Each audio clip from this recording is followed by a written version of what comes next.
Hace aproximadamente 145 millones de años, el planeta entró en el último gran capítulo de la era de los dinosaurios. El Jurásico había terminado dejando atrás un mundo dominado por enormes bosques de coníferas, saurópodos gigantes y supercontinentes todavía parcialmente unidos. Pero el Cretácico transformaría por completo aquella realidad.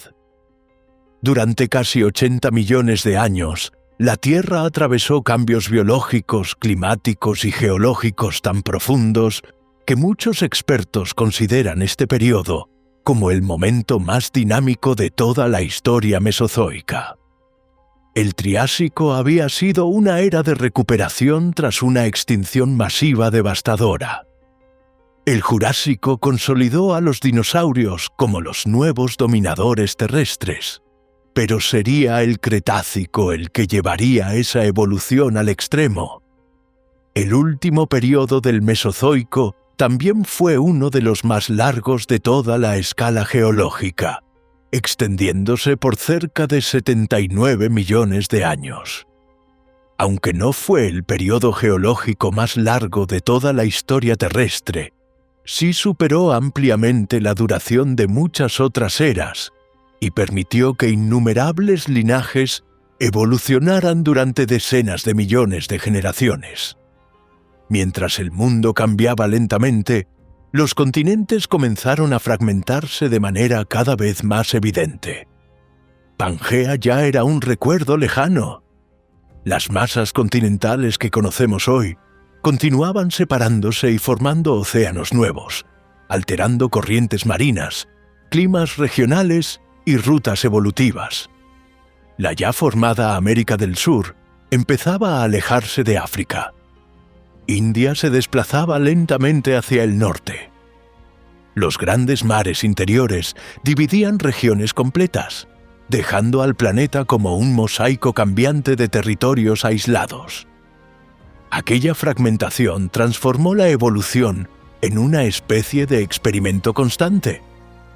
Algunas especies quedaron aisladas durante millones de años y desarrollaron formas completamente distintas a las de otros continentes. Dinosaurios similares comenzaron a divergir hasta crear faunas únicas en Asia, Norteamérica, Gondwana y Europa. Al mismo tiempo, los océanos cálidos favorecieron la expansión de reptiles marinos gigantescos, mientras los cielos eran dominados por pterosaurios especializados que podían recorrer enormes distancias utilizando corrientes de aire. Incluso los insectos atravesaban una revolución silenciosa. Abejas primitivas, hormigas tempranas y nuevos grupos polinizadores empezaban a expandirse junto a una de las transformaciones más importantes de toda la historia terrestre: la aparición y expansión de las plantas con flores. Sin embargo, no olvidemos a los verdaderos protagonistas de este periodo. En tierra existían depredadores capaces de triturar huesos con la fuerza de un vehículo industrial, y en los océanos nadaban reptiles comparables al tamaño de autobuses modernos.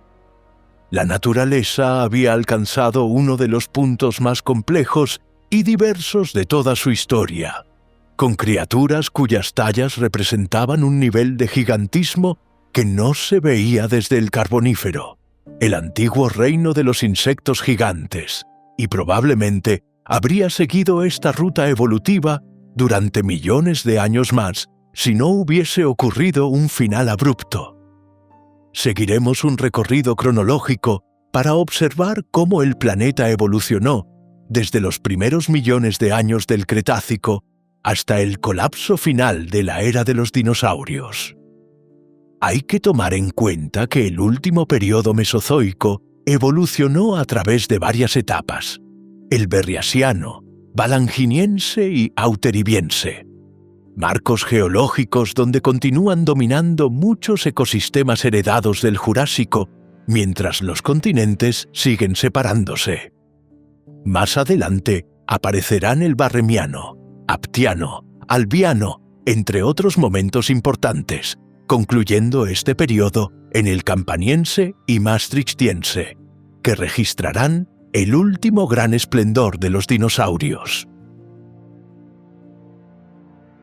Cretácico temprano, un planeta que comenzaba a separarse.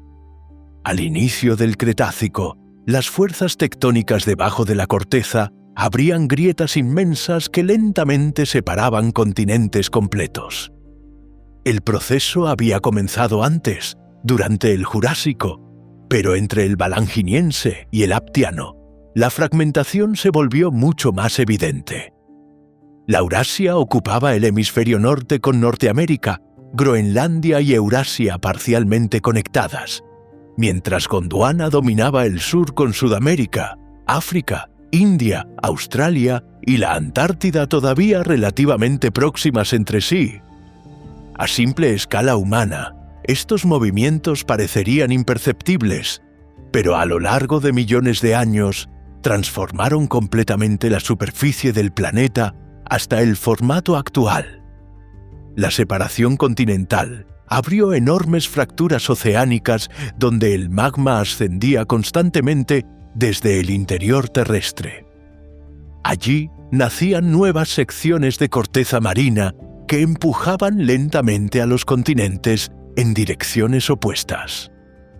El protoatlántico comenzó a ensancharse progresivamente como herencia de antiguos mares ligados al océano Tetis y a los superocéanos del pasado.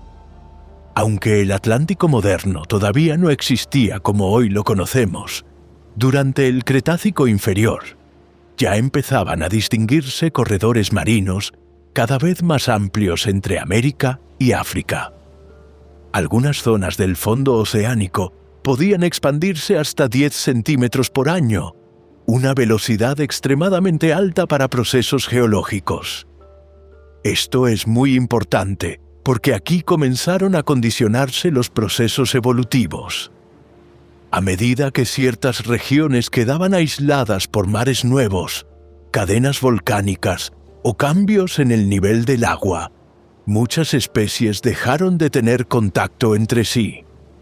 No se trataba de islas que aparecían repentinamente de la nada, sino de un fenómeno gradual, donde mares poco profundos podían cubrir franjas de tierra durante miles de años y luego retroceder nuevamente. En otros lugares, la actividad volcánica elevaba regiones enteras o dividía ecosistemas previamente conectados. Ese aislamiento permitía que poblaciones de animales evolucionaran por separado hasta convertirse en especies completamente distintas. El mismo principio seguiría ocurriendo millones de años después, incluso durante la prehistoria humana, cuando algunos mamuts lograron sobrevivir aislados en islas árticas mucho tiempo después de desaparecer del continente principal. Pero volviendo al Cretácico inferior, esto afectó a los dinosaurios a nivel de la diversificación.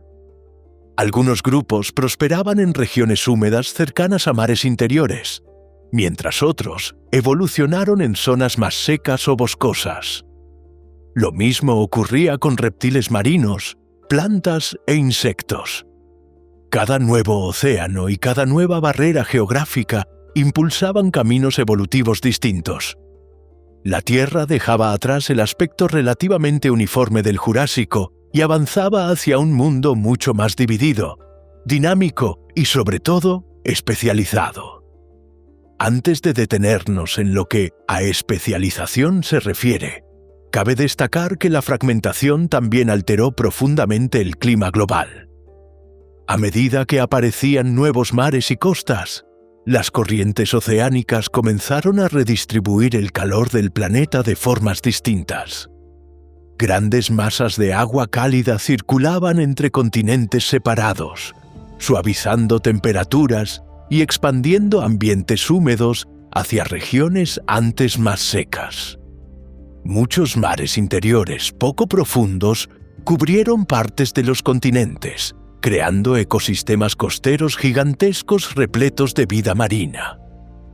el océano se convirtió en una especie de sistema circulatorio planetario que regulaba humedad, temperatura y nutrientes a escalas enormes. Incluso, pequeños cambios en la posición de los continentes podían modificar tormentas, lluvias y estaciones durante millones de años.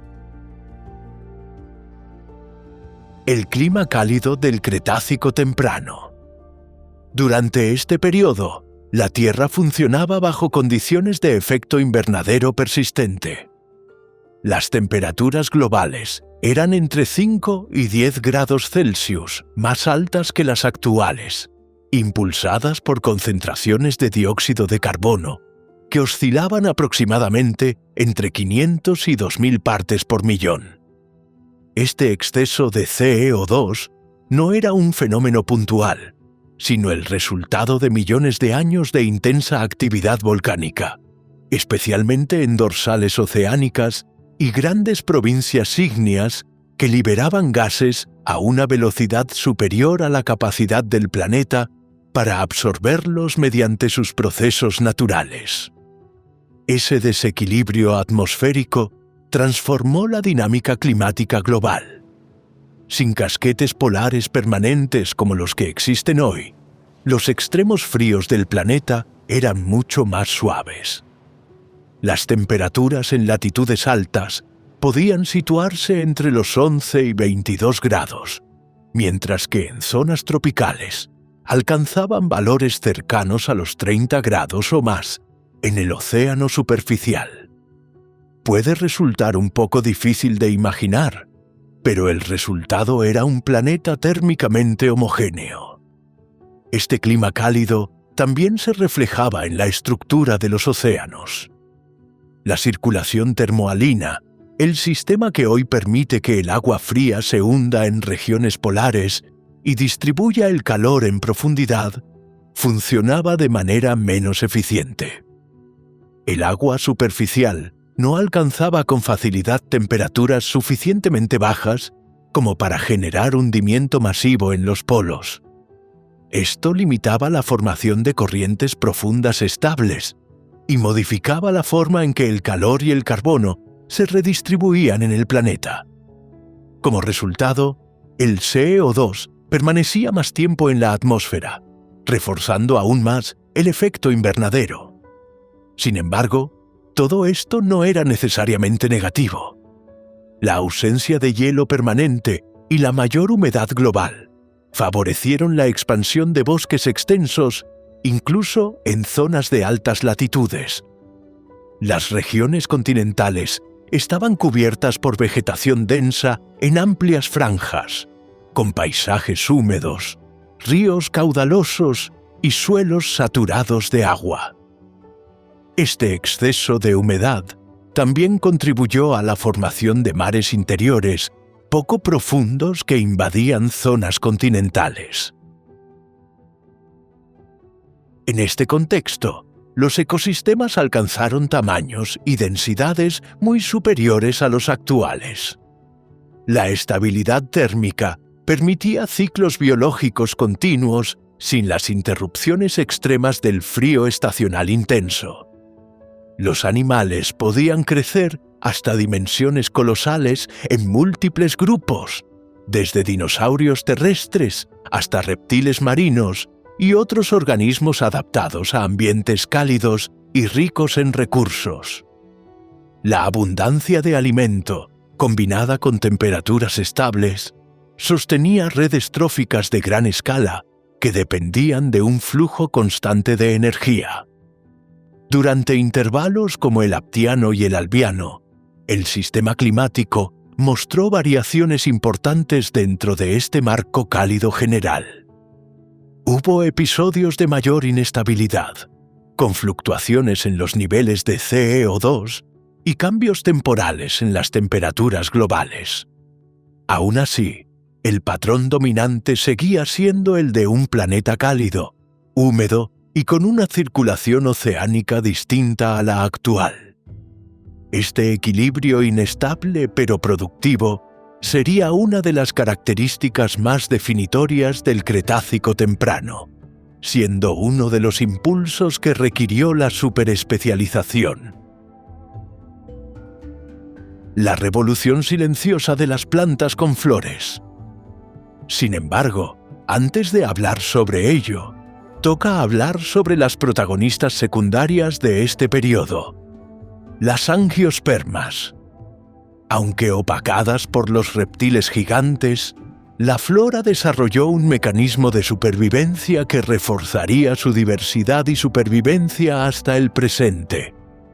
Después de todo, hablamos de los ancestros de no solo las plantas con flores, sino de la mayoría de la vegetación frutal de la que depende el mundo moderno. Sus primeros registros claros se sitúan en el Barremiano, con especies como Archaefructus leoningensis, una planta de estructuras simples y adaptación acuática que refleja un origen todavía experimental dentro del reino vegetal. En esta etapa inicial, el cambio no es inmediato ni visible a gran escala, pero establece el inicio de una transformación biológica profunda que se acelerará durante el Aptiano y el Albiano. Las angiospermas se diferencian de las plantas anteriores por una estrategia biológica más flexible. Mientras las gimnospermas dependían de ciclos reproductivos más lentos y menos eficientes, las plantas con flores desarrollaron mecanismos de reproducción más rápidos, con estructuras especializadas que permitían una dispersión más efectiva del polen y las semillas. Los registros fósiles muestran un aumento progresivo del polen de angiospermas en sedimentos de distintas regiones del planeta, lo que indica una expansión geográfica sostenida. En paralelo, los insectos asociados a estas plantas experimentan una diversificación importante. La aparición de abejas primitivas como Melitosphex burmensis evidencia que la polinización ya se había convertido en un mecanismo clave de interacción biológica. Hablamos de una expansión vegetal que reorganizaba las relaciones ecológicas de los organismos en escalas mayores. Las plantas dejan de ser únicamente organismos pasivos y pasan a depender de redes de interacción con animales, mientras los insectos se adaptan a nuevas fuentes de energía concentrada como el néctar. James Doyle, Scott Wing y Leo Hickey, figuras clave en la paleobotánica moderna y el estudio de la evolución de las angiospermas, señalan que el impacto de esta transformación sobre los ecosistemas terrestres fue muy profundo. En sus diferentes estudios, ha descubierto que los bosques comenzaron a fragmentarse en estructuras más diversas, donde las plantas de crecimiento rápido eran reemplazadas por otras de mayor resistencia estructural. El suelo también cambia su dinámica, ya que la caída constante de hojas más blandas y de rápida descomposición altera los ciclos de nutrientes. En comparación con las gimnospermas, cuyas hojas eran más duras y pobres en contenido energético, las angiospermas introducen materiales vegetales más ricos y accesibles. ¿Y cómo afecta esto a los herbívoros? Para los grandes comeplantas del Cretácico, este cambio representa una reorganización progresiva de sus fuentes de alimento. Los dinosaurios ya estaban adaptados a consumir grandes cantidades de vegetación fibrosa y de baja calidad energética, con estructuras dentales especializadas, como baterías dentales en hadrosaurios o sistemas de fermentación en saurópodos. Sin embargo, la aparición de plantas más nutritivas y variadas introduce nuevas oportunidades ecológicas. Frutos, semillas y hojas más blandas generan una mayor diversidad de estrategias alimenticias, lo que impulsa la especialización progresiva de distintas líneas de herbívoros a lo largo del Barremiano, Aptiano y Albiano. Las angiospermas no reemplazan de inmediato a las gimnospermas, pero comienzan a ocupar nichos cada vez más amplios, especialmente en ambientes perturbados o de rápida regeneración. Esto quiere decir que, a pesar de los climas homogéneos, se crean paisajes más heterogéneos, donde diferentes tipos de vegetación coexisten y compiten por el espacio. Con el paso del tiempo, esta revolución silenciosa deja de ser marginal para convertirse en uno de los motores principales de la biología terrestre. Las angiospermas no solo transforman la flora del planeta, sino que reorganizan indirectamente la evolución de insectos, herbívoros y, en última instancia, de todos los niveles ecológicos. Lo que comienza como una innovación discreta en el Barremiano se convierte, hacia el Albiano, en uno de los cambios estructurales más importantes del Cretácico inferior, estableciendo las bases de los ecosistemas modernos. Nuevos dinosaurios para un nuevo mundo. Con este contexto sobre la flora, lo normal sería pensar que la fauna avanzaría en un mismo camino hacia la diversificación. Si bien eso es una realidad, no es una verdad plenamente redonda. Dicho de manera sencilla, muchos grupos del dinosauriomorfos del Jurásico no lograron sobrevivir hasta inicios del Cretácico, y otros tantos entraron en declive durante este mismo periodo. La presión biológica del entorno, sus competidores y depredadores, tuvo un papel muy importante en estos procesos, sacando del mapa a especies enteras como los Stegosaurus y dejando reducidas poblaciones como las de los Carcharodontosaurus y Titanosaurus. Sin embargo, esto también significó la expansión de otras tantas especies nuevas. Uno de los grupos que más crece en este periodo son los neornitisquios, especialmente los ornitópodos. Estos dinosaurios se volvieron muy comunes en la Eurasia. Ejemplos como Hypsilophodon en el Barremiano y Tenontosaurus en el Albiano muestran un estilo de vida basado en moverse mucho y comer grandes cantidades de plantas bajas.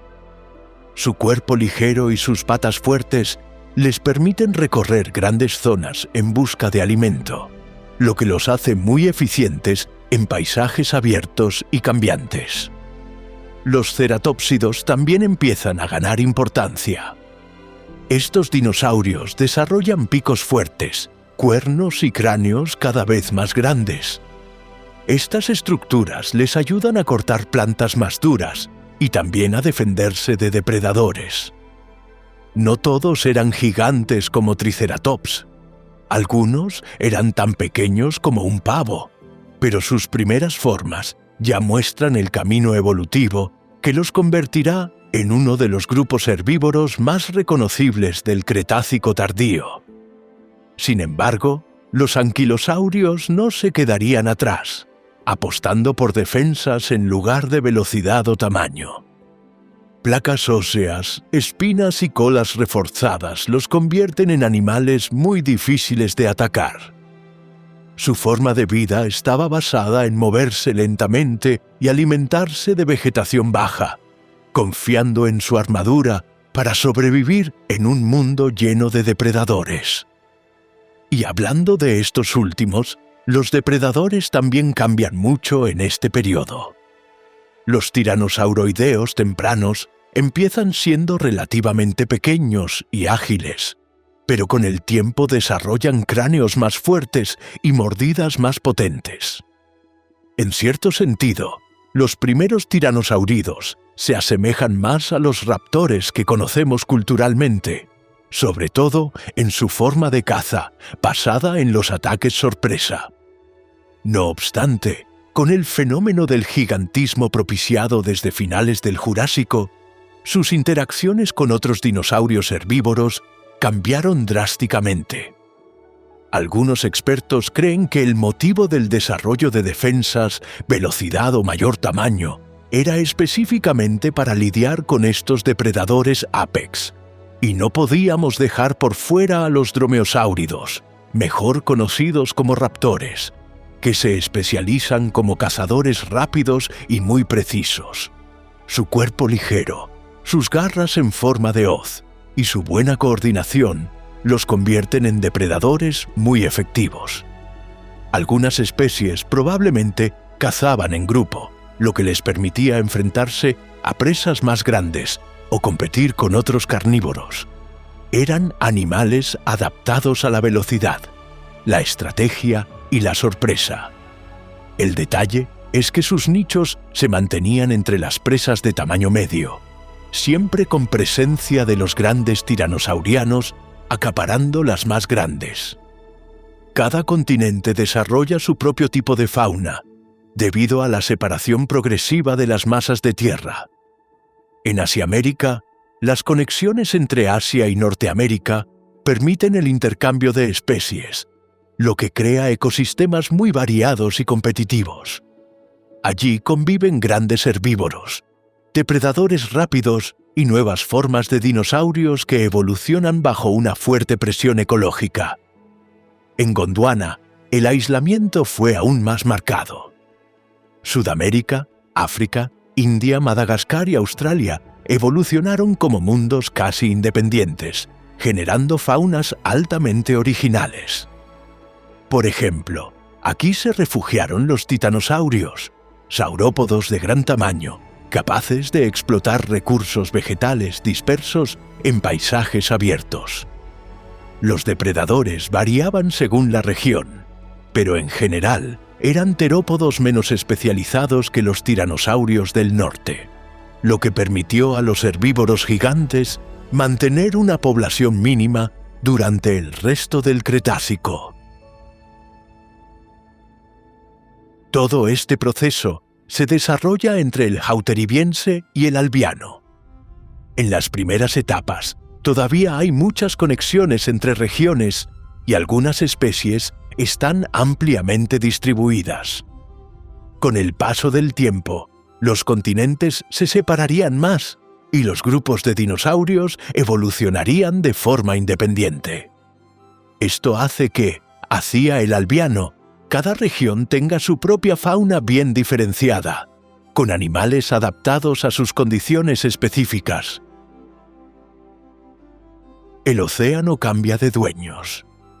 Los océanos del Cretácico temprano eran algunos de los ambientes más ricos y activos que el planeta había visto hasta ese momento. El nivel del mar era mucho más alto que el actual, y enormes regiones continentales permanecían cubiertas por mares cálidos y poco profundos. En muchos lugares, el agua tropical llegaba incluso a latitudes hoy dominadas por climas fríos. Esa combinación de temperatura, minerales y luz solar favorecía explosiones constantes de vida microscópica, base de cadenas alimenticias gigantescas que sostenían desde pequeños peces hasta reptiles marinos de varias toneladas. Uno de los mejores ejemplos de reptiles marinos mesozoicos son los ictiosaurios, los cuales todavía seguían presentes en muchos mares del planeta. Siendo sobrevivientes del Triásico, su aspecto recordaba al de enormes delfines con mandíbulas alargadas y cuerpos diseñados para nadar a gran velocidad. Géneros como Platypterygius podían superar los 7 metros de longitud y habitaban tanto mares abiertos como zonas costeras. Eran cazadores versátiles capaces de perseguir peces, cefalópodos y pequeños reptiles marinos. Algunos fósiles hallados en Australia y Norteamérica muestran que estos animales se adaptaban bien a aguas relativamente poco profundas, donde abundaban cardúmenes y grandes concentraciones de vida marina. Aún así, los océanos estaban cambiando rápidamente.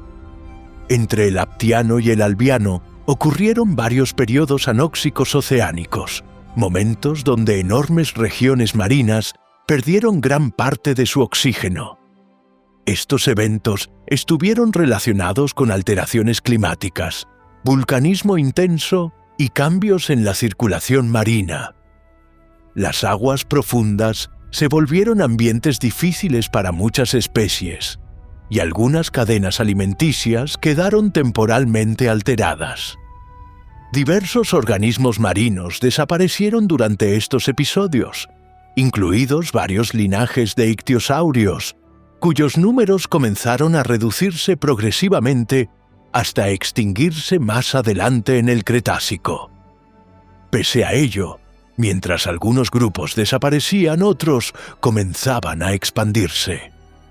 Los primeros mosasaurios aparecieron hacia el cenomaniense y el turoniense, etapas posteriores al albiano, como reptiles todavía ligados parcialmente a la costa. Sus cuerpos eran más alargados y flexibles, con extremidades que gradualmente evolucionaban hacia aletas. Formas primitivas como Dalasaurus o Tetisaurus muestran esa transición entre animales capaces de desplazarse cerca de tierra y depredadores completamente marinos. Y con el tiempo, estos reptiles se volverían algunos de los mayores cazadores del océano. Los plesiosaurios también atravesaban una gran diversificación. Algunos desarrollaron cuellos extremadamente largos y cuerpos relativamente compactos, creando una imagen extraña incluso para estándares prehistóricos. Otros evolucionaron hacia formas más robustas, con mandíbulas fuertes y cuellos cortos adaptados para perseguir peces grandes o atrapar presas rápidas. En mares poco profundos, varios plesiosaurios ocupaban nichos similares a los de depredadores costeros modernos, moviéndose entre bancos de peces y zonas ricas en amonites. Los tiburones fueron otros de los que comenzaron a experimentar cambios importantes. Aunque existían desde mucho antes que los dinosaurios, durante el Cretácico aparecieron formas más modernas y especializadas. Algunos linajes desarrollaron cuerpos más hidrodinámicos y dientes diseñados para cortar carne o sujetar peces resbaladizos.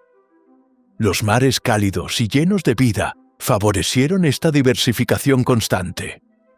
Peces óseos cada vez más rápidos y abundantes obligaban a los depredadores a perfeccionar sus estrategias de persecución. Toda esta fauna dependía de una base microscópica invisible desde la superficie. El plancton era uno de los pilares más importantes de los océanos cretácicos.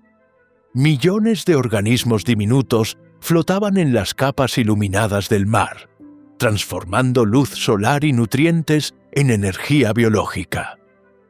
Entre ellos destacaban nanoplancton calcáreo y dinoflagelados, que además participaban en la formación de enormes depósitos de sedimentos marinos. Desde los inicios de este periodo hasta el Albiano, algunos de estos microorganismos proliferaron masivamente y ayudaron a crear las futuras capas de tisa que hoy forman acantilados y formaciones geológicas alrededor del mundo. Los anteriormente mencionados amonites también eran fundamentales dentro de estos ecosistemas.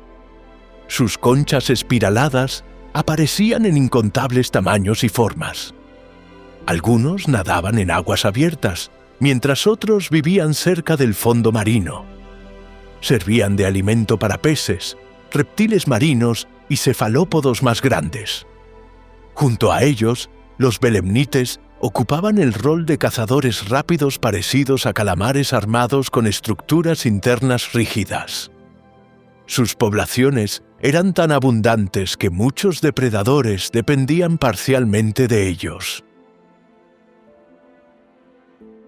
Las relaciones entre todas estas especies formaban cadenas tróficas extremadamente complejas. En las costas poco profundas abundaban peces pequeños, crustáceos y moluscos protegidos por arrecifes y corales. Más lejos de tierra firme, grandes reptiles patrullaban mares abiertos, siguiendo migraciones de peces y amonites. En aguas profundas dominaban criaturas adaptadas a ambientes oscuros y pobres en oxígeno. Cerca de la superficie, enormes concentraciones de plancton alimentaban bancos enteros de organismos filtradores y pequeños depredadores. Básicamente, el Cretácico temprano transformó los océanos en una red biológica gigantesca, donde cada cambio climático o geológico alteraba miles de interacciones al mismo tiempo. Transición del Cretácico inferior al superior, el planeta invernadero. Saliendo de las primeras etapas del Cretácico inferior, el mundo entraría en una época marcada por cambios químicos importantes en los océanos. Los primeros grandes eventos anóxicos comenzaron a alterar la vida marina global, dejando señales visibles en capas oscuras de sedimentos ricos en materia orgánica. Todo esto prepararía el escenario para una de las etapas más cálidas y particulares de toda la historia terrestre. El planeta avanzaba lentamente hacia el Cenomaniense y el Turoniense, el corazón de lo que aquí llamaremos el Cretácico Medio o de transición. Durante este periodo, la Tierra alcanzó uno de los estados invernaderos más intensos jamás registrados. Las temperaturas medias globales fueron alrededor de 13 grados más altas que las actuales. Después de todo, y como mencionamos antes, la atmósfera seguía manteniendo enormes concentraciones de dióxido de carbono, creando un efecto invernadero persistente que atrapaba el calor a escala planetaria. El resultado fue un aumento gigantesco del nivel del mar. Durante buena parte de esta etapa, los océanos llegaron a elevarse hasta 200 metros por encima de los niveles modernos. Grandes extensiones continentales quedaron inundadas bajo mares poco profundos. Las costas se expandieron miles de kilómetros tierra adentro y surgieron enormes ecosistemas marinos en regiones donde antes existían llanuras o bosques. Uno de los ejemplos más impresionantes fue la Western Interior Seaway, una inmensa vía marítima que dividió Norteamérica en dos grandes masas continentales durante millones de años.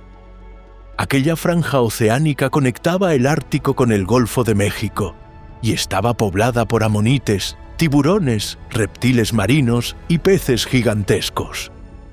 El mundo costero del Cretácico transitorio era enorme. Bahías tropicales, mares interiores y plataformas marinas poco profundas cubrían regiones enteras de Europa, África y América. En el norte de África, enormes plataformas carbonatadas se extendían cerca del mar de Tetis, mientras Europa estaba formada en gran parte por archipiélagos y mares cálidos repletos de vida marina.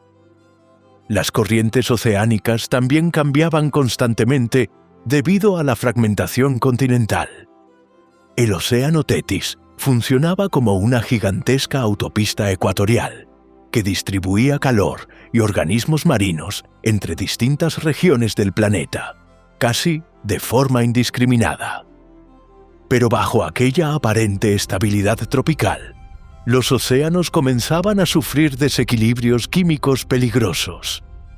Los eventos anóxicos oceánicos se hicieron cada vez más frecuentes y devastadores para los organismos marinos. La combinación de aguas extremadamente cálidas, circulación alterada y altos niveles de nutrientes favorecía la estratificación marina. Las capas superficiales y profundas dejaban de mezclarse correctamente, reduciendo la oxigenación en zonas intermedias y profundas. Los primeros efectos sobre la vida marina fueron importantes incluso antes de llegar al devastador evento anóxico del Cenomaniense-Turoniense. Diversos grupos de foraminíferos, pequeños organismos marinos fundamentales para las cadenas alimenticias, sufrieron fuertes reducciones. Algunas especies adaptadas a aguas profundas desaparecieron cuando la hipoxia comenzó a expandirse. El nanoplancton calcáreo también experimentó pérdidas importantes, afectando la base de múltiples ecosistemas oceánicos.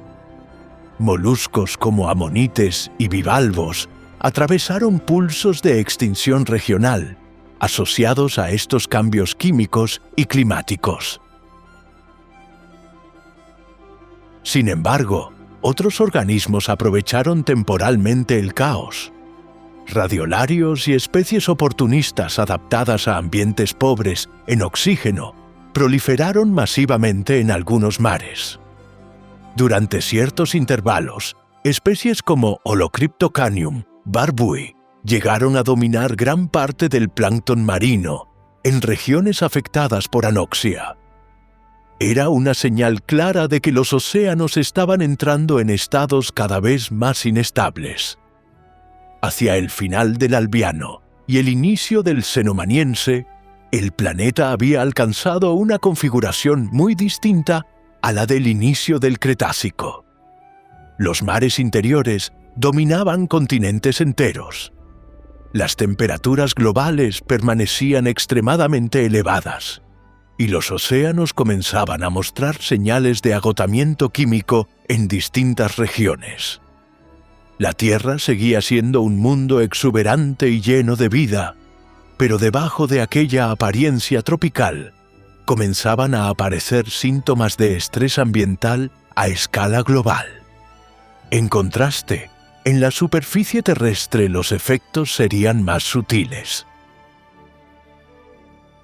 El auge de los gigantes terrestres. La transición entre el Cretácico inferior y el superior estuvo marcada por un fenómeno que definiría gran parte de la historia natural del período. Mucho antes de que el tiranosaurio Rex dominara Norteamérica, otros gigantes ya habían llevado el gigantismo depredador a extremos impresionantes en los ecosistemas africanos del Cenomaniense. África era entonces una región radicalmente distinta a la actual. Grandes sistemas fluviales atravesaban territorios cálidos y húmedos, conectando deltas, llanuras inundables y enormes zonas costeras, donde convivían algunos de los depredadores más grandes jamás vistos sobre la Tierra. Paradójicamente, el mismo continente que millones de años después sería la cuna de los primeros homínidos, durante el Cretácico representó uno de los escenarios más extremos de competencia biológica entre gigantes.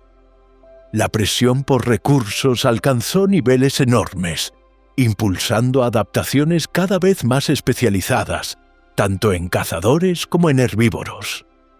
Uno de los ejemplos más extraordinarios fue Spinosaurus aegyptiacus. Este animal rompía casi todas las reglas tradicionales de los grandes terópodos.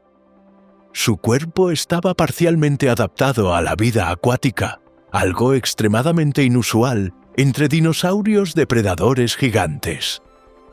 Los estudios dirigidos por el paleontólogo alemán Nizar Ibrahim y otros especialistas revelan que este dinosaurio poseía huesos densos que ayudaban al control de flotabilidad, patas traseras relativamente cortas y una enorme cola flexible, con forma de paleta, capaz de impulsarlo en el agua. Su cráneo alargado y estrecho estaba lleno de dientes cónicos ideales para sujetar peces resbaladizos, muy distintos a los dientes cerrados de otros cazadores terrestres.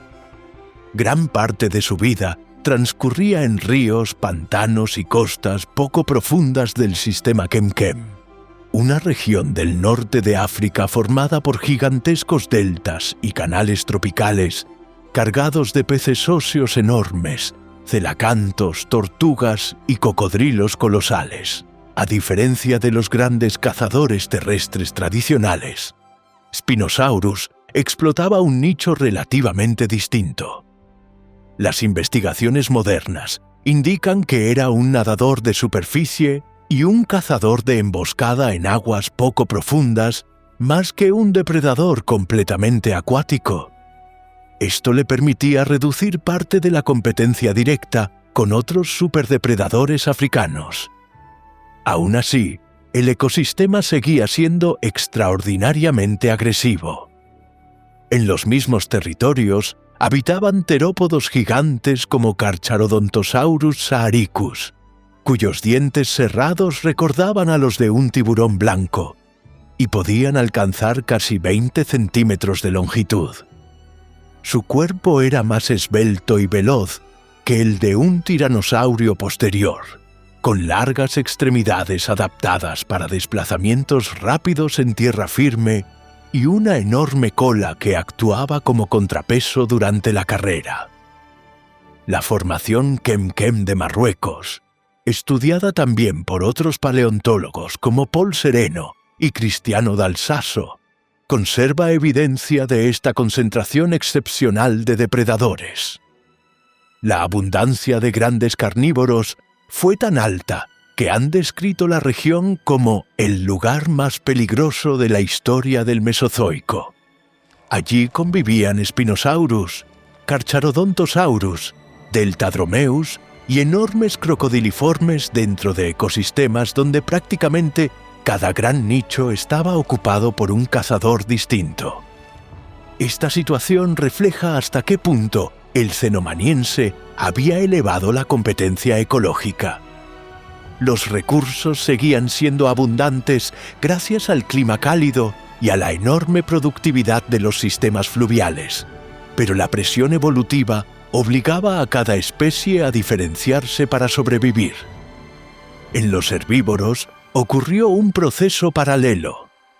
El gigantismo comenzó a funcionar como una estrategia de defensa y eficiencia energética.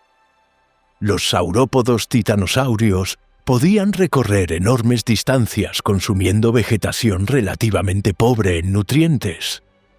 Algunas investigaciones sugieren que su tamaño les permitía procesar cantidades inmensas de alimento sin necesidad de masticarlo demasiado, aprovechando sus largos sistemas digestivos para extraer energía lentamente. Además, un saurópodo adulto de varias decenas de toneladas resultaba casi imposible de derribar, incluso para depredadores gigantes. El gran tamaño reducía enormemente el riesgo de ataques exitosos. La fragmentación continental intensificó aún más este fenómeno. Mientras Gondwana producía enormes titanosaurios y depredadores colosales como Spinosaurus o Giganotosaurus, Asia desarrollaba dinosaurios emplumados cada vez más complejos y formas extrañas como los tericinosaurios. Norteamérica, por su parte, avanzaba lentamente hacia el dominio futuro de los tiranosáuridos. Cada continente se convirtió en un laboratorio evolutivo separado donde la competencia moldeaba criaturas radicalmente diferentes. Y este auge de los gigantes terrestres sería la consecuencia directa de ecosistemas saturados de competencia. Solo las especies mejor adaptadas podían mantenerse dentro de esta etapa tan intensa. El dominio de los cielos. Por supuesto, no podíamos omitir los cielos. Aunque técnicamente los dinosauriomorfos aviarios no eran dinosaurios, el dominio de los cielos tuvo grandes protagonistas durante el Turoniense. En esta etapa, los ecosistemas aéreos ya habían pasado por millones de años de competencia, especialización y desplazamiento entre dos grandes linajes voladores. Los pterosaurios, herederos directos de los reptiles voladores mesozoicos, y las aves, descendientes de pequeños dinosaurios terópodos. El resultado fue un cielo profundamente estratificado, donde cada grupo ocupaba alturas, distancias y estilos de vuelo distintos, reflejando una división ecológica tan marcada como la de los grandes depredadores terrestres o los gigantes marinos. Los pterosaurios alcanzaron su máxima diversidad en el Cretácico inferior, donde existían desde formas pequeñas, insectívoras, hasta especies especializadas en ambientes costeros. Sin embargo, a medida que el Cretácico avanzaba, este abanico de tamaños comenzó a cambiar. Las formas más pequeñas fueron disminuyendo en diversidad, mientras los linajes medianos y gigantes ganaban protagonismo.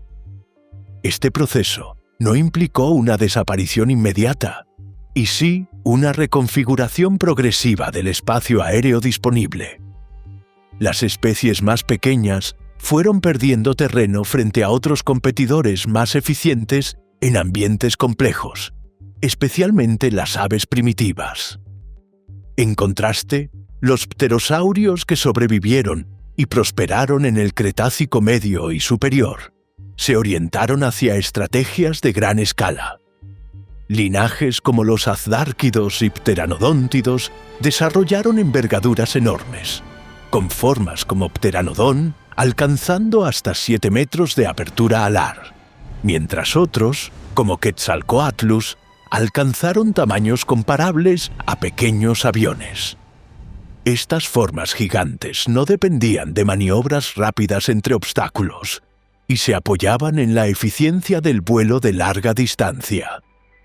Su anatomía estaba optimizada para planear sobre grandes extensiones de territorio abierto, aprovechando corrientes de aire y reduciendo el gasto energético en desplazamientos prolongados. El vuelo de los pterosaurios se basaba en una estructura completamente distinta a la de las aves. Sus alas estaban formadas por una membrana de piel, sostenida por un único dedo extremadamente alargado, lo que les proporcionaba una superficie amplia y eficiente para el planeo.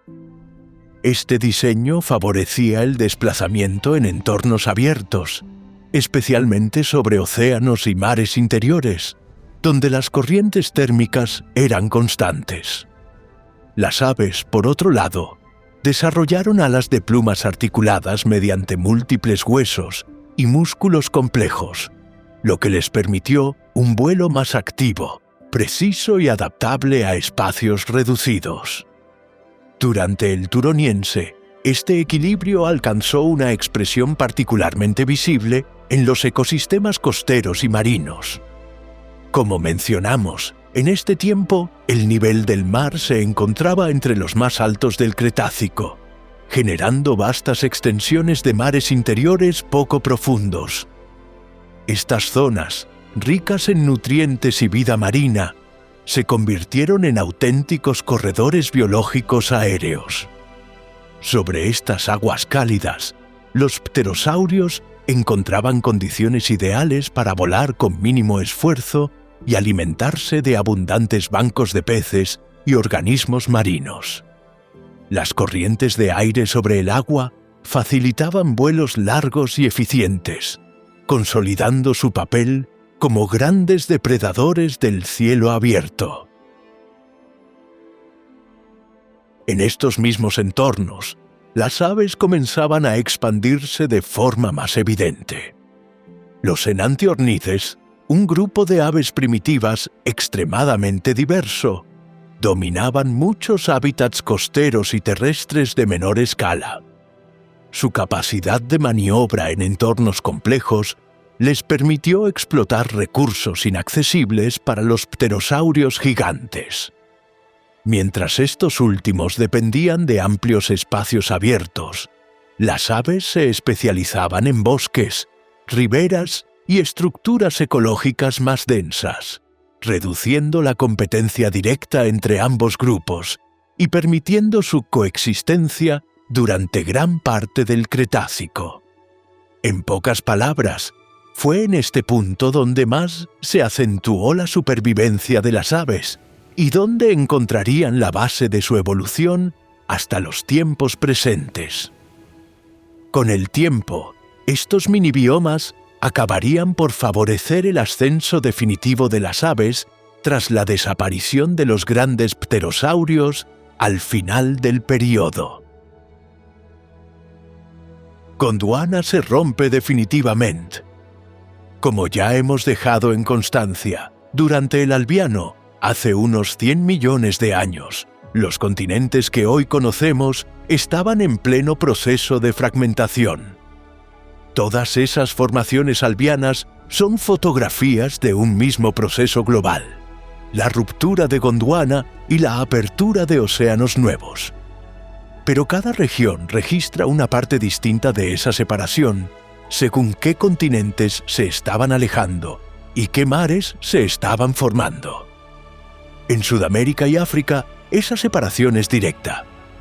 Las cuencas de Brasil como Sergipe y las de África Occidental registran los primeros rastros del Atlántico Sur. Al principio eran mares estrechos y aislados, por eso aparecen evaporitas como yeso y alita. Agua atrapada, poca conexión con el océano abierto y alta evaporación. Esto es típico de un rift en formación, es decir, una grieta continental que aún no se ha abierto del todo.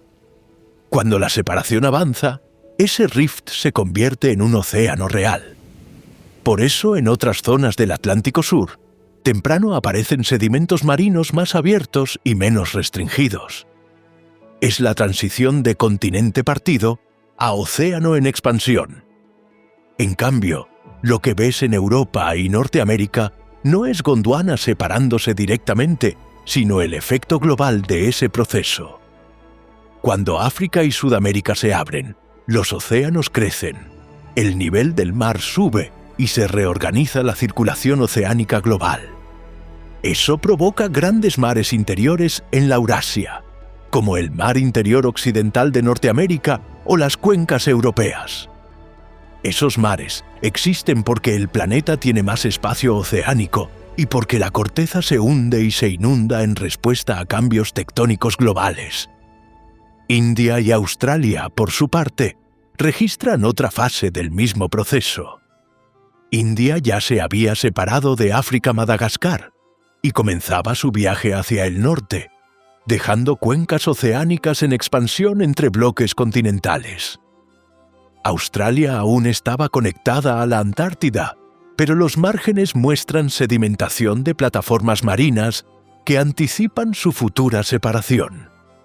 El aislamiento continental durante la fragmentación de Gondwana no solo separó masas de tierra, sino que interrumpió rutas de intercambio biológico que habían existido durante millones de años.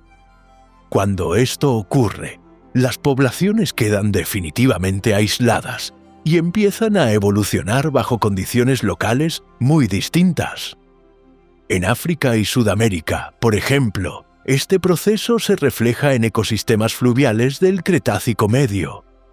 En el norte de África, en la formación Kem-Kem, aparecen formas como Spinosaurus aegyptiacus, adaptado a un estilo de vida semiacuático, mientras que en Sudamérica, sus parientes megaraptóridos Aerosteon y Megaraptor muestran estrategias más terrestres y activas, indicando caminos evolutivos separados tras la ruptura. Con el aislamiento prolongado, cada continente comienza a desarrollar faunas únicas, no solo en los grandes depredadores, sino también en herbívoros y pequeños animales. En Asia, por ejemplo, yacimientos como el grupo Yehol muestran dinosaurios con plumajes complejos como Sinosauropteryx y Yutyrannus, reflejando un ecosistema muy distinto al de otros continentes, con climas más fríos y bosques densos. En Europa insular, la fragmentación creó islas donde especies como Magyarosaurus redujeron su tamaño debido a recursos limitados, un fenómeno conocido como enanismo insular. Este patrón se repite en otros momentos de la prehistoria, como en islas del Cenozoico, donde mamíferos aislados también evolucionaron tamaños reducidos o formas altamente especializadas. Durante el Turoniense, el estrés continental se materializó en la ruptura progresiva de Gondwana y la Eurasia, un proceso que no solo separó continentes, sino que reorganizó por completo la distribución de océanos, climas y ecosistemas. La apertura del Atlántico Sur entre África y Sudamérica ya era amplia, mientras India avanzaba hacia el norte y Australia comenzaba a aislarse de la Antártida. El resultado fue un mosaico de regiones aisladas donde los dinosaurios evolucionaban de manera independiente. Diversos estudios de paleobiogeografía muestran que en este contexto las faunas del Turoniense se volvieron altamente regionales, con ecosistemas de Norteamérica, Asia y Gondwana, funcionando casi como mundos separados. Cretácico tardío. Hacia el Campaniense y Maastrichtiense, los últimos millones de años del Cretácico, el planeta había alcanzado uno de los puntos de mayor diversidad ecológica de toda su historia. Los continentes ya no formaban una sola masa unificada, y las grandes extensiones de tierra aisladas favorecieron ecosistemas muy distintos entre sí. En Norteamérica, la masa continental occidental de la Aramidia quedó convertida en una enorme franja de tierra rodeada parcialmente por mares interiores y costas húmedas. Allí surgiría el mundo de Tyrannosaurus rex, probablemente el depredador terrestre más emblemático de toda la era de los dinosaurios.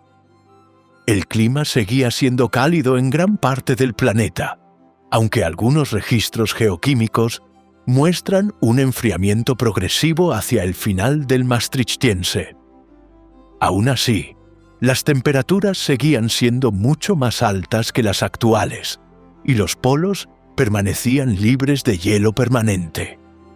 Grandes bosques, llanuras inundables, deltas y ríos recorrían amplias regiones del hemisferio norte.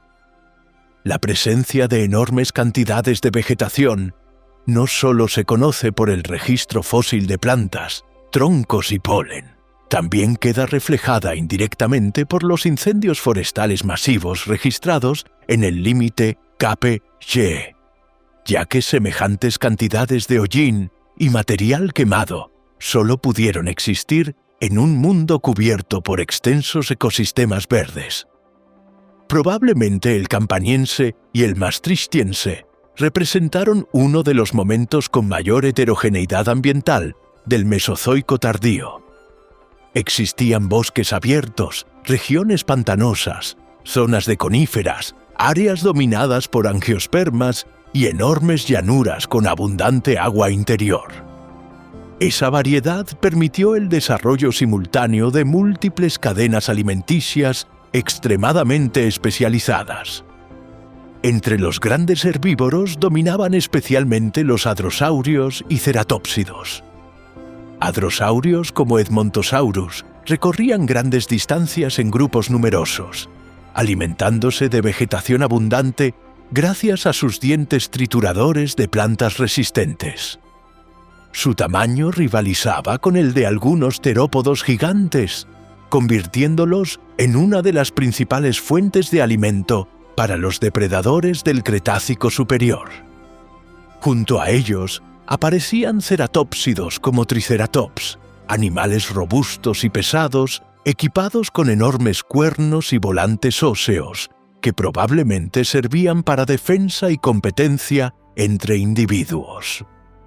En algunas regiones de Hell Creek, estos animales representaban una parte enorme de los fósiles hallados, indicando que era uno de los herbívoros más exitosos del ecosistema. En la cima de esta red alimenticia se encontraba Tyrannosaurus rex.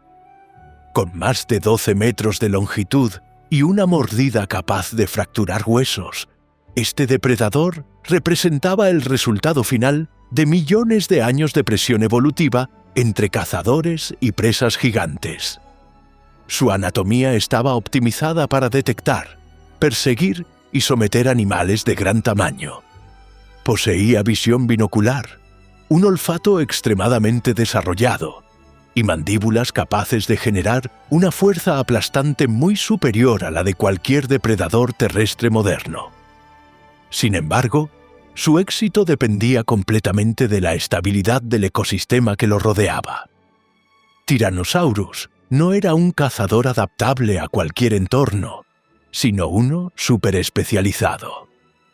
A menor escala, otros depredadores ocupaban nichos diferentes dentro de la misma red trófica. Dromeosáuridos como Dakotaraptor y Acheroraptor representaban cazadores más ágiles y ligeros. Dakotaraptor, considerablemente más grande que otros miembros de su grupo, Probablemente podía perseguir presas medianas en espacios abiertos o atacar individuos jóvenes y debilitados dentro de las manadas. Acheroraptor, más pequeño, ocupaba un nicho distinto, posiblemente enfocado en animales menores, carroña o ataques rápidos en ambientes boscosos. Esta división ecológica recuerda parcialmente a lo que ocurre hoy entre grandes felinos y depredadores medianos. Un león y un lince pueden coexistir porque no explotan exactamente los mismos recursos. En el maastrichtiense ocurría algo parecido, aunque a una escala mucho más extrema. La superespecialización era la regla dominante del Cretácico tardío. Algunos herbívoros se alimentaban de vegetación baja, otros de ramas altas, otros podían procesar plantas duras y fibrosas gracias a complejos sistemas dentales. Los depredadores también estaban profundamente condicionados por sus métodos de caza, velocidad, tamaño y tipo de presa disponible. Todo esto creó un equilibrio ecológico muy eficiente, aunque también extremadamente dependiente de la estabilidad ambiental. Cada especie ocupaba un espacio muy concreto dentro de una red biológica enorme. Cuando todos esos elementos funcionaban juntos, el sistema podía sostener una biodiversidad gigantesca. Pero precisamente esa especialización reducía el margen de adaptación frente a cambios repentinos. Los últimos gigantes del sur. Mientras Norteamérica y Asia avanzaban hacia el dominio de tiranosáuridos, hadrosaurios y ceratópsidos durante el campaniense y maastrichtiense, el hemisferio sur seguía otro camino evolutivo muy distinto. Los continentes que alguna vez formaron Gondwana continuaban separándose lentamente, creando ecosistemas aislados, donde sobrevivieron linajes antiguos que casi no tenían equivalentes en el norte. Sudamérica, Madagascar e India desarrollaron faunas dominadas por depredadores y herbívoros menos conocidos para la cultura popular moderna, aunque igual de extraordinarios. Este era el mundo de los últimos titanosaurios y de cazadores como Carnotaurus, animales que representaban una versión alternativa del dominio dinosauriano poco antes del final del Cretácico. En Sudamérica, los grandes saurópodos seguían siendo algunos de los mayores animales terrestres del planeta. A diferencia de los ecosistemas norteamericanos, gran parte de Gondwana todavía conservaba gigantes de cuello largo, capaces de alcanzar tamaños colosales. Muchos de estos animales descendían de antiguos linajes jurásicos que lograron mantenerse gracias al aislamiento continental. Investigaciones de paleontólogos como Paul Sereno, Roger Benson y Stephen Brusatte muestran que estos ecosistemas poseían grandes planicies fluviales, bosques fragmentados y regiones cálidas con estaciones secas marcadas. Allí, los titanosaurios podían desplazarse enormes distancias buscando vegetación, utilizando cuerpos gigantescos que les permitían procesar grandes cantidades de plantas. India también conservó parte de esta herencia gondwanica. Durante el maastrichtiense, el subcontinente ya viajaba aislado hacia el norte tras separarse de Madagascar hace millones de años. La formación Lameta preserva algunos de los últimos registros de titanosaurios del planeta. En regiones como Madhya Pradesh se descubrieron decenas de nidos y cientos de huevos fósiles, evidencia de enormes colonias reproductivas poco antes de la extinción final. Estos animales vivían en ambientes cálidos y relativamente secos, influenciados por actividad volcánica creciente relacionada con las futuras traps del Deccan. La India cretácica funcionaba casi como una isla continental gigantesca, donde reptiles y dinosaurios evolucionaban bajo condiciones únicas mientras el océano las separaba del resto del mundo. Entre los depredadores del sur, los abelisáuridos se convirtieron en los grandes protagonistas. Carnotaurus es uno de los ejemplos más conocidos. Habitó Sudamérica durante el Maastrichtiense y poseía una apariencia muy distinta a la de los tiranosáuridos del norte. Su cuerpo era más ligero, las patas estaban adaptadas para movimientos rápidos y el cráneo mostraba cuernos prominentes sobre los ojos. Estudios biomecánicos sugieren que probablemente era un cazador veloz, especializado en presas medianas, aprovechando llanuras costeras y sistemas deltaicos de la formación La Colonia. A diferencia de Tyrannosaurus, cuya estrategia dependía de una mordida extremadamente poderosa, Carnotaurus parece haber favorecido persecuciones rápidas y ataques repetidos. Madagascar desarrolló otra versión de estos depredadores con Mayungasaurus, un abelisáurido robusto y compacto que evolucionó bajo condiciones de aislamiento extremo.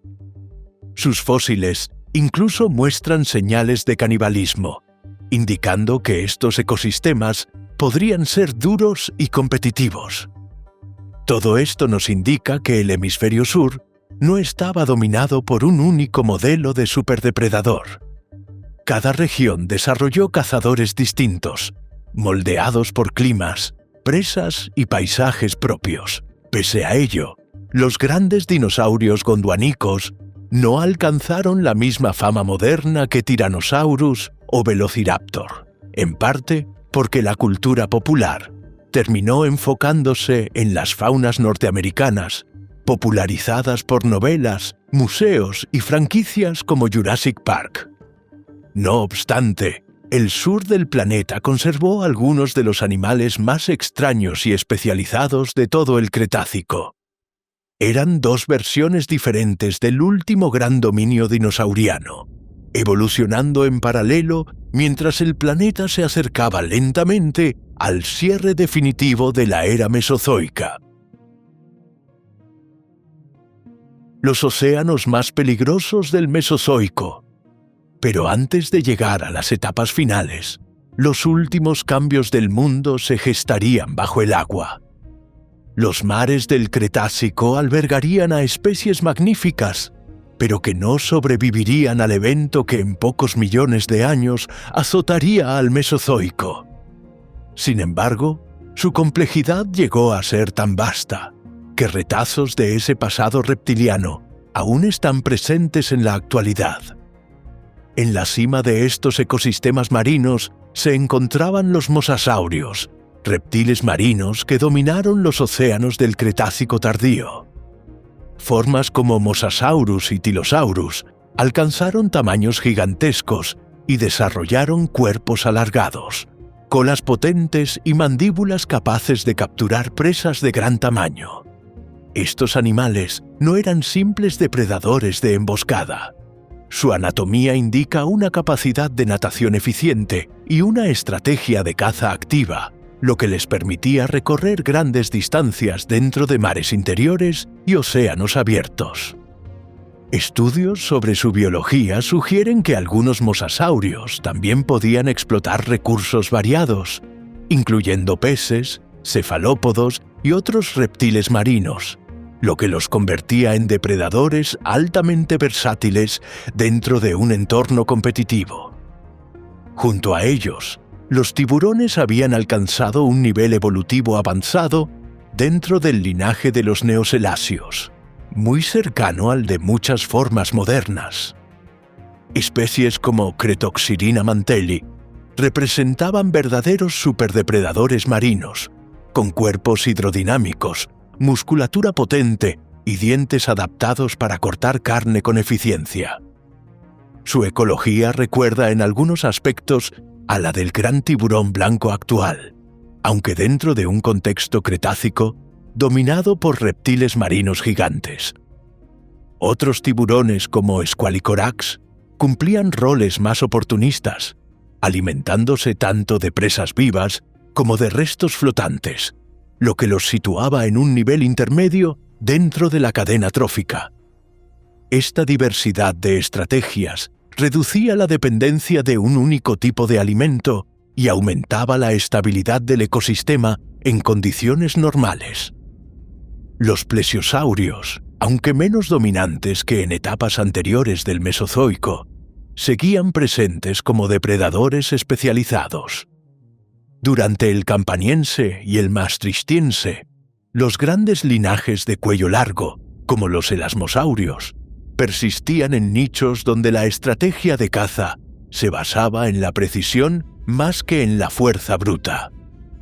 Estos animales utilizaban su largo cuello para acercarse silenciosamente a bancos de peces o pequeños cefalópodos, reduciendo el movimiento del cuerpo principal y minimizando la detección por parte de las presas.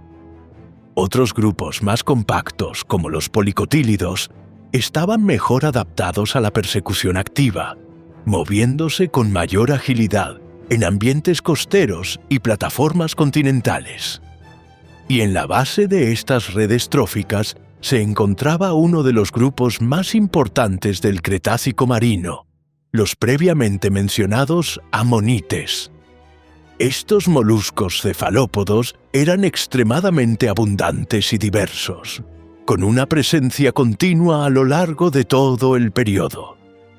Su variedad de formas y tamaños los convertía en una pieza fundamental del ecosistema, tanto como presas para reptiles marinos y tiburones, como indicadores de cambios ambientales.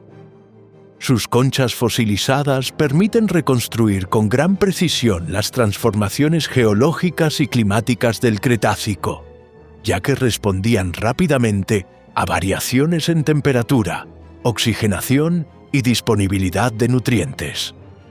En muchos sentidos, los amonites funcionaban como un registro biológico del estado de los océanos. El equilibrio entre estos grupos no era estático.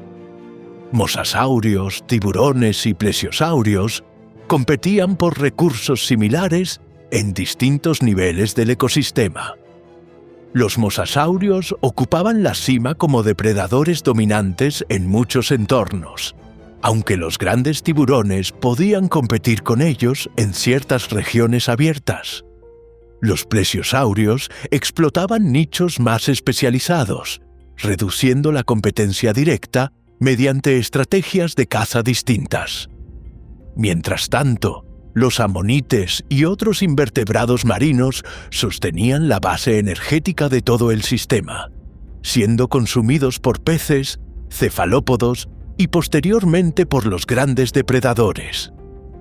Este equilibrio se desarrollaba sobre océanos cálidos, con niveles del mar elevados que inundaban amplias zonas continentales.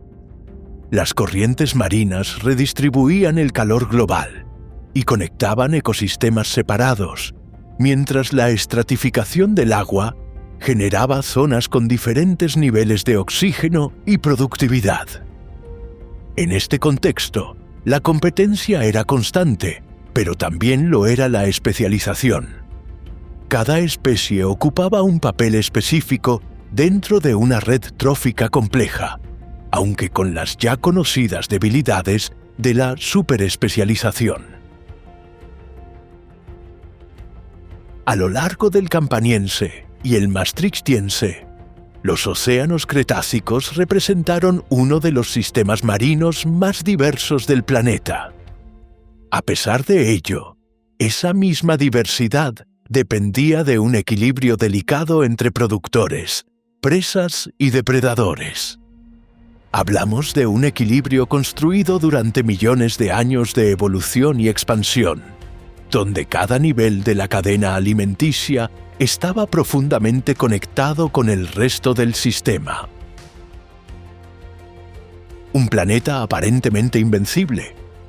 Durante el Maastrichtiense final, la especialización ecológica alcanzó una escala global, donde tierra, mar y aire funcionaban como un único sistema acoplado, no por homogeneidad, sino por una interdependencia extrema entre nichos altamente definidos. En tierra, grandes herbívoros sostenían el flujo primario de energía vegetal, mientras depredadores como Tyrannosaurus rex ocupaban el nivel superior, regulando la dinámica de poblaciones en ecosistemas continentales bien estructurados.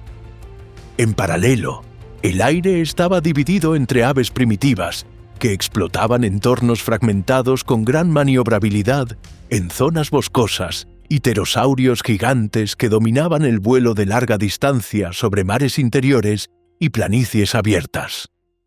A su vez, los océanos mantenían una red trófica igualmente densa, donde mosasaurios actuaban como superdepredadores. Tiburones lamniformes avanzados combinaban caza activa y carroñeo. Plesiosaurios especializados explotaban estrategias de emboscada. Y una diversidad extraordinaria de amonites ocupaba prácticamente todos los niveles del sistema marino. Ante toda esta configuración, el paleontólogo Michael Benton la interpreta como la culminación de la expansión ecológica de los reptiles durante el Mesozoico, un estado en el que la dominancia no se expresa únicamente como abundancia, sino como la capacidad de estructurar el funcionamiento completo de la biosfera. Básicamente, estaban ocupados prácticamente todos los niveles energéticos disponibles en los sistemas terrestres y marinos. Esta interpretación se apoya en un principio central de la ecología evolutiva del Cretácico tardío, la saturación de nichos, donde la diversificación no abre espacios nuevos de forma continua, sino que fragmenta y subdivide espacios ya ocupados en subnichos cada vez más estrechos.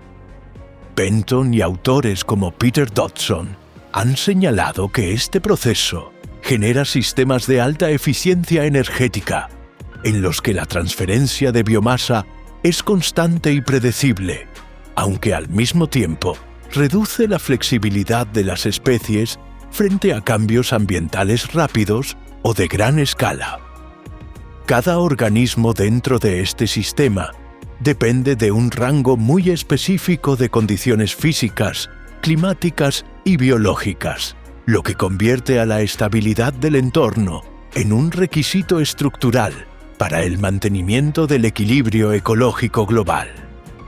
No es necesario ser adivino para entender que este gran mosaico biológico tenía unas bases muy frágiles.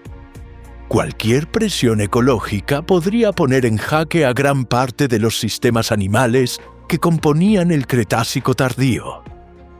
Dentro de este marco, las trampas del Deccan introducen los primeros factores de presión acumulativa a lo largo del Maastrichtiense final. El vulcanismo actúa como una secuencia prolongada de erupciones que liberan grandes volúmenes de basalto, junto con gases como dióxido de azufre y dióxido de carbono, alterando de manera progresiva la composición atmosférica. Estas emisiones incrementan la carga de aerosoles en la estratosfera, modifican la radiación solar incidente y generan oscilaciones climáticas que alternan fases de calentamiento con episodios de enfriamiento temporal, afectando directamente la productividad primaria en ecosistemas terrestres y marinos. Estudios geológicos recientes estiman volúmenes eruptivos del orden de millones de kilómetros cúbicos de lava, lo que implica una reorganización profunda de los intercambios energéticos entre atmósfera, océanos y continentes. Esto es un problema con consecuencias muy a largo plazo en todo el sistema Cretácico. Sin embargo, la llegada del meteorito sacudiría estas posibilidades.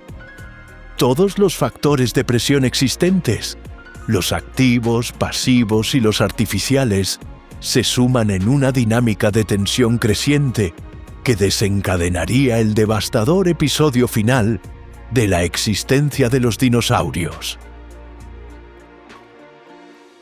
El final del Cretácico. Durante gran parte del Cretácico, el planeta había alcanzado una estabilidad aparente que lo hacía parecer un sistema biológico dominante e imparable sostenido por redes tróficas altamente especializadas y ecosistemas que funcionaban a escala global. Sin embargo, esa estabilidad dependía de condiciones físicas muy precisas, especialmente en la disponibilidad de luz solar, la continuidad de la producción primaria y el equilibrio climático que mantenía activas las cadenas alimenticias en tierra, mar y aire. Cuando ese equilibrio se rompe, el sistema entero responde de forma en cascada, colapsando en mayor o menor medida en todos sus niveles al mismo tiempo. El impacto del asteroide en lo que hoy es la península de Yucatán representó una ruptura física inmediata de ese sistema. La liberación de energía, equivalente a millones de explosiones nucleares, generó incendios globales que afectaron de manera simultánea bosques, llanuras y zonas húmedas, mientras enormes tsunamis remodelaron las costas y redistribuían masas de sedimentos y organismos marinos. Este primer pulso de destrucción no dependió de la biología, sino de la física del impacto, y fue suficiente para alterar de forma instantánea grandes regiones del planeta. A este evento se sumó una alteración atmosférica de escala global. El polvo, la ceniza y el hollín expulsados hacia la atmósfera bloquearon la radiación solar durante un intervalo prolongado, generando un enfriamiento brusco conocido como invierno de impacto. La interrupción de la luz solar detuvo la fotosíntesis, lo que significó la caída inmediata de la sustentabilidad, tanto en ecosistemas terrestres como marinos. Sin plantas activas y sin fitoplancton, las bases energéticas de las redes tróficas desaparecieron, provocando una desorganización progresiva que afectó primero a herbívoros y posteriormente a depredadores de todos los niveles. En este escenario, los grandes dinosaurios no aviares, pterosaurios y reptiles marinos gigantes fueron particularmente vulnerables. Sus requerimientos energéticos elevados y su dependencia de cadenas alimenticias estables los colocaron en una posición crítica cuando los recursos comenzaron a desaparecer. La disminución de vegetación afectó directamente a herbívoros como hadrosaurios y ceratópsidos, lo que redujo a su vez la disponibilidad de presas para depredadores como Tyrannosaurus rex. En paralelo, los sistemas marinos sufrieron un colapso similar, donde la caída del fitoplancton afectó desde organismos microscópicos hasta superdepredadores como mosasaurios y tiburones especializados. Las trampas del Deccan intensificaron este proceso al introducir una presión ambiental adicional previa y simultánea al impacto. Sus erupciones liberaron grandes volúmenes de gases y aerosoles que ya estaban alterando la composición atmosférica, generando variaciones climáticas que debilitaban la estabilidad de los ecosistemas antes del evento final. Este factor no actuó como causa única de la extinción, pero sí como un elemento de estrés acumulativo que redujo la resiliencia del sistema global en los últimos momentos del Cretácico. El resultado de esta convergencia de factores fueron tasas masivas de extinción de todo tipo de especies, que alcanzaron aproximadamente 3/4 partes de los organismos vivos conocidos. Lo peor de todo es que no hubo espacio para la recuperación. Y aunque algunos organismos pequeños y generalistas lograron sobrevivir gracias a dietas flexibles y menores requerimientos energéticos, la estructura dominante del Mesozoico desapareció en un intervalo relativamente corto. Un par de años fueron suficientes para eliminar un ecosistema construido por cientos de millones de años de evolución.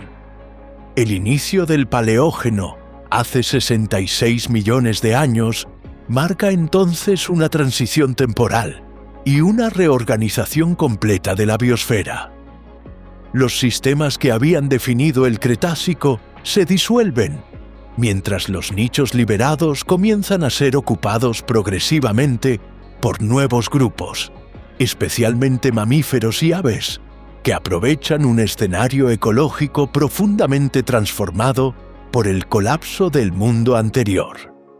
Los dinosaurios y grandes reptiles sobreviven únicamente a través de los registros fósiles, como prueba de que la superespecialización del Cretácico fue el mayor don y maldición de estos gigantes prehistóricos.